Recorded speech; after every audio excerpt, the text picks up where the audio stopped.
একটা ঘটনা শোনো। একজন অন্ধ ভিখারি ট্রেনের একটি বগিতে উঠে পড়ল। উপরের বার্থে একজন ভদ্রলোক শুয়েছিলেন। তিনি যখন দেখলেন ভিখারিটি তার দিকে এগিয়ে আসছে, তখন তিনি ১০০ টাকার একটি নোট বের করে নিচে বসা এক ব্যক্তিকে দিলেন এবং বললেন, এই টাকা ভিখারিকে দিয়ে দিও।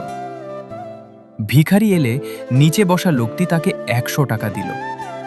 ভিখারি তার মাথায় হাত বুলিয়ে জোরে দোয়া করল, আল্লাহ তোমার মঙ্গল করুন। তারপর সে সামনে এগিয়ে গেল। সামনে বসা আরেকজন ব্যক্তি ভিখারিকে বলল, এই টাকা তো উপরে বসা লোকটি নিচের লোককে দিয়েছিল, যেন সে তোমাকে দেয়। তুমি দোয়াটা তাকে দাও। এই কথা শুনে ভিখারি বলল, সাহেব, অন্ধ আমি, ও না।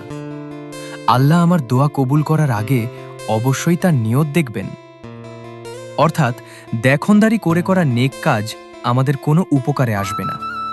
যতক্ষণ পর্যন্ত আমাদের নিয়ত পরিষ্কার না হবে, ততক্ষণ আমাদের দোয়ার মধ্যে প্রাণ থাকবে না। এই পৃথিবীর মানুষের চোখে আমরা দেখিয়ে ভালো হতে পারি, কিন্তু আল্লাহর কাছে নয়। আমরা যদি আল্লাহর ঘরের সামনে গিয়েও শুয়ে থাকি, তবুও তিনি দেন আমাদের নিয়ত অনুযায়ী।